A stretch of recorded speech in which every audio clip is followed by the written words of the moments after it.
Hi and welcome to Spooky Owls. My name's David Saunderson and today we're talking to author John West about a place in Sussex called Gladwish Woods. Now, this is not a place that people have maybe heard about, John, but it sounds like quite an intriguing case.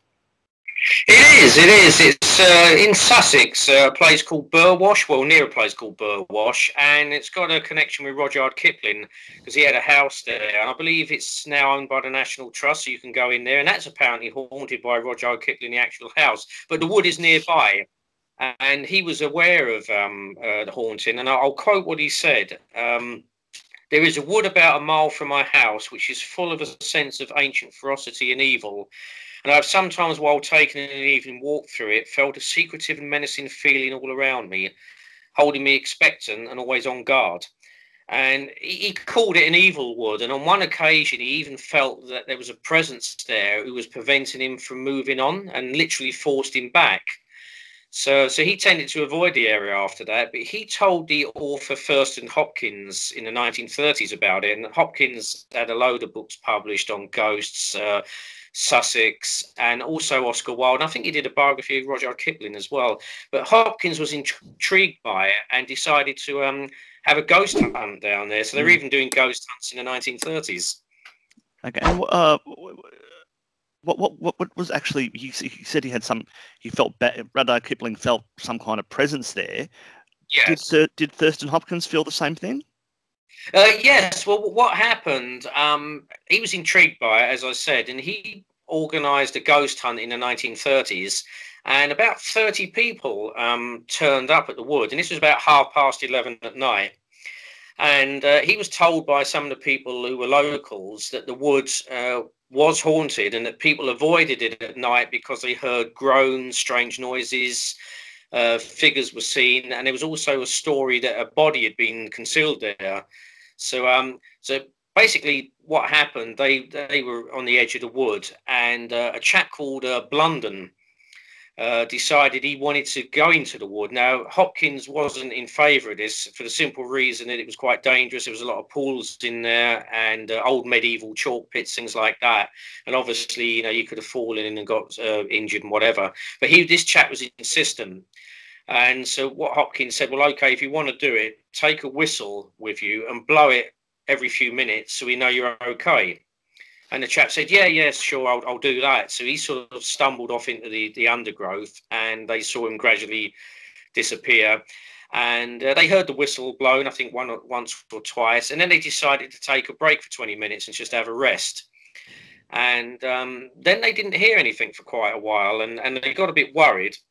And then all of a sudden, a chap called Blandish, who was part of the group, he said, I thought I saw a figure following the other chap. And someone else said it as well. I think Hopkins even thought he could make out this figure moving off into the undergrowth. Well, they were a bit concerned about this. And then all of a sudden, they heard a dreadful moan coming from what they assumed was the centre of the wood.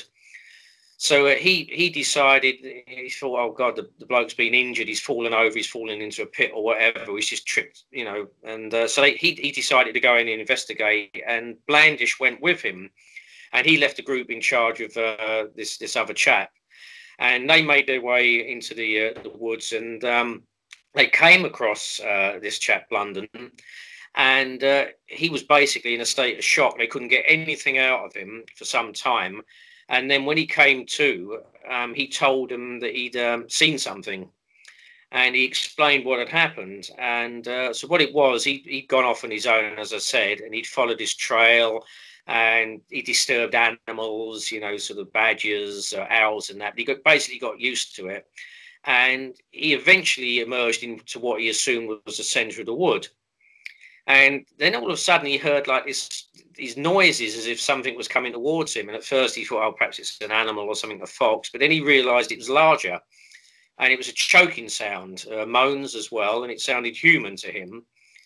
So he braced himself for whatever it was. And then this thing burst out the undergrowth. And he said it was a man clutching his throat like that, gasping and moaning. And the thing that shocked him was that his face appeared all rotten, You know, all the flesh had fallen away, and he also described the neck as sort of bobbing around like that, like a daffodil in the wind. And he knew instinctively that the man had been hung, executed. But part of him thought, you know, is this a practical joke? Has Hopkins or someone else, you know, set me up and sent someone in dressed up? So he rushed at this figure with his walking stick, and the figure seemed to be aware that he was there at that point, and he struck the figure on the head, and whatever it was shattered into fragments, and all bones fell onto the leaves, and he then stumbled off and passed out, and that's when Hopkins and the other chap found him. Yeah, now you say this, I've actually remembered that I read about this this case in Peter Underwood's I think it was called Ghost Hunters, or, when he was talking about he's talking about Thurston Hopkins, and I recall that they actually went back. They didn't say they went back, but they went back later. Tell us about that. Yeah, well, it was about a month later, and Hopkins and the other chap, Blandish, decided to go back. Some would say foolishly, but Hopkins was determined to find out what it was, and they retraced the other chap's steps, and they found themselves in the centre of the wood, and they became aware of a figure moving towards them. It was obviously a man making the same sounds. So they hid behind a fallen tree trunk, and they had torches with them. And so they waited for it to emerge, and it burst forth from the undergrowth, and they instantly shone their torches on its face, and it was exactly the same as the thing that the other chap had seen. You know, rotting face, you know, a neck like that, but fortunately it didn't see him, and it stumbled off into the undergrowth, and they could hear it sort of, you know, receding into the distance. So so they left the wood pretty quick, as anyone would, I imagine, in circumstances. But Hopkins was determined to find out what was behind this, because he you know, he wasn't just prepared to leave it. He was a good researcher, and he was obviously aware that some of the locals had said that there was a story that a body had been concealed in the wood. So he thought, has that got something to do with it? So anyway, it turned out that he checked some records and that, and it was a story dating back to, I think it was 1828, and there was a poacher called Benjamin Russell, who lived in the area with his wife Hannah, and they had a lodger, and his name was called David Leaney.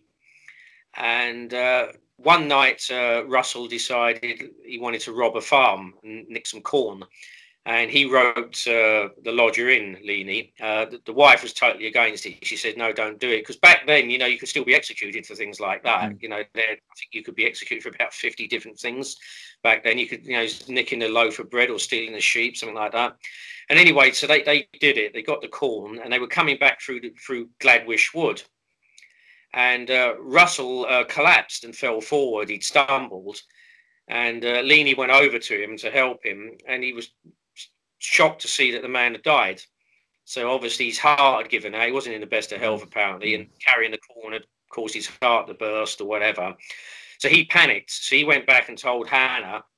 And they decided to get rid of the corn and conceal the body for the reasons I gave, because obviously, you know, if they'd caught the stuff, there would have been answers, their questions answered and stuff like that. So basically, then he went to the authorities and said, you know, I concealed him in the wood until I could tell you where he was. You know, he's died, and, you know, I'm very upset about it, blah, blah, blah. Well, the authorities weren't happy with this because they felt it was a bit suspicious. So they arrested him and Hannah, because there were stories going around that they were having an affair and that Hannah had threatened her husband, and they were charged with murder. Now, they brought in a doctor who claimed that Russell had been murdered, been poisoned, and with arsenic, actually. And but another doctor was brought in, and he questioned this, and he said, no, he said it was heart failure. But then he was called away to attend someone who was very ill. And when he came back, he was shocked to discover that they'd both been sentenced to death. They'd been found guilty of murder. Well, he wasn't happy about this, and he brought in other experts and that. But the David Leaney was executed before he could do anything. But then his other doctors came in, and they backed up his story, and the woman was reprieved. And then the original doctor who said, oh, he'd been poisoned, backtracked and said, "Oh, well, I was probably wrong." Well, obviously that didn't help the chap that had been Yeah. executed. And I should also add that before Leaney was executed, he vowed that he would haunt the people that had hounded him, in his own words, hounded him to his death. Yeah. So that was it. Anyway, Hannah was reprieved, she was released, and the whole matter was forgotten, apart from obviously the ghost of Leaney, who was supposedly then seen haunting the woods, and apparently still does. And I'm not aware of any sightings in living memory, but apparently he's still around. Let's hope one day he finds peace. But yeah, so obviously because he was executed for a crime he didn't commit, he can't rest, and he's still to this day supposed to haunt the area. Now, where is Gladwish Wood? I think isn't there a bit of a sort of a question mark over the actual location? Yeah, well, Kipling's, it's near Burwash where Kipling lived, and he said it was about a mile away. But I've spoken to people who are convinced it's different woods. I mean, I've looked at the maps, and there's different sort of wooded areas near Kipling's house, and no one seems to be sure which one it is. I mean, I haven't been down there, and I must admit I haven't done that much research into it since I originally wrote about it for the book. But I imagine surely if someone found some pre-war maps, it must be listed on there as Gladwish Wood, and that would be the end of the matter. But yeah, there's one or two different woods which people claim are the haunted wood. But I haven't been down there as yet to sort of investigate it fully. But literally, Kipling said it was a mile from his house. Well, you think it'd be a circle? You just go from a circle from his house 1 mile, and it's got to be within that radius, doesn't it? Yeah, I was told by someone that the wood is not as big as it was. Apparently, it's being encroached upon by farms and things like that. But as I said, I haven't been down there, so I'm just taking other people's words for it. But like I said, it's about a mile from Burwash, and it's a wood. And like I said, if I had the time and I could find a 1930s map, I'd probably go down there and try to pinpoint it exactly. So pity Kipling isn't still around. We could ask him. What did Thurston Hopkins think of the case, though? What was his at the end of the day after the wash up? What did he think? He was convinced it was genuine because he said that if one person had just seen it, then you could put it down to trickery, hallucination, or just seeing something else and your mind turning it into a figure. But he said that 3 different people had seen the same figure, him, Blunden and Blandish. So he was convinced that it was genuine. Now, I do know that some people have claimed that Hopkins made it up. They said it's very M.R. James-like, the story. And there's as I said, no ghost stories connected with that haunting in living memory. And if you go back, we're totally reliant on Hopkins and Kipling for the case. So I keep an open mind. I know there's like with Elliot O'Donnell, people have accused another writer of faking stuff, but I've always been impressed with Hopkins. I've found his works very interesting. Seems to be a truthful chap, always prepared to look into alternatives for these hauntings. It could be something natural. I don't believe he made it up. Something happened there. Whether that creature still haunts the wood is another matter. Because, like I said, I can't find anyone who's seen it. In the last 30. It's very specific, though, isn't it? It is like a sort of horror of a zombie type creature. Head flopping around like this. I mean, you don't tend to hear those kind of tales, do you? Like a lot of these, old ghost writers, it's all about some like Grey Lady or something like that. It's never so gruesome, or they might not have a head, but it's never that gruesome. Yeah, it's The Walking Dead before The Walking Dead, isn't it? Basically, it is, and you can almost see it. It's a fabulous story. So whether it's true or not, it does sound like it's a little bit different to some of the other things we hear. Yeah, I mean, it doesn't mean to say it's not true, because obviously, I've read things and spoken to people who've experienced things which seem totally weird. And if you remember in a previous video chat, I spoke about the glass cylinder at the Tower of London that was seen hovering, floating around a table. I mean, that's totally unique. So there's more to ghosts than sort of like monks and grey ladies and that. I'm inclined to give Hopkins the benefit of the doubt, although I do know others think he made it up and it was like his attempt at M.R. James.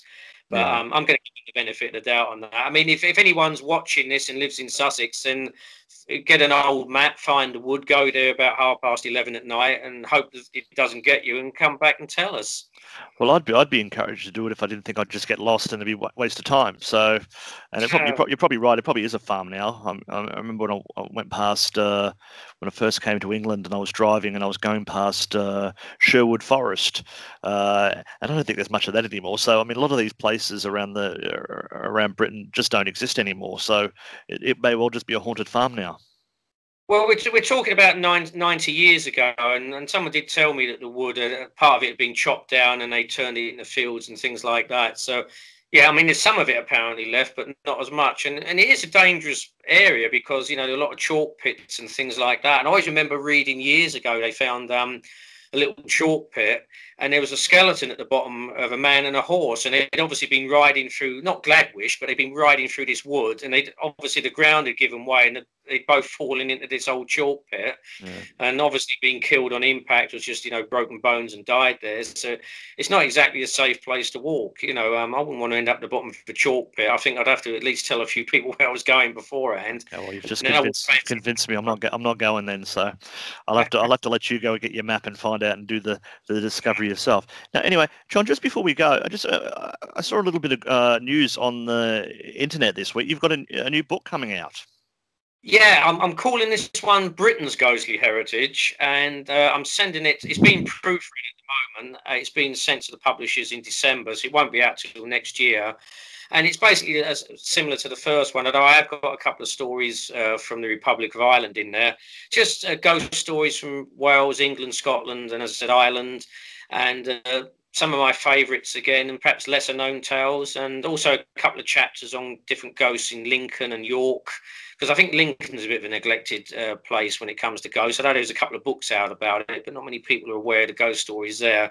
So yeah, I've got that coming out next year, and yeah, probably the same publisher, and I'm looking forward to it. Yeah. So it's coming out next year. So we'll all be looking forward to that, and we'll make sure we've got a link, and people not to forget Britain's Haunted Heritage, which is your, well, I say current book, but the book that we kind of mentioned and we're talking about during these video interviews. So anyway, you take care, John, and we'll talk to you next time. Thank you. See ya. Bye-bye.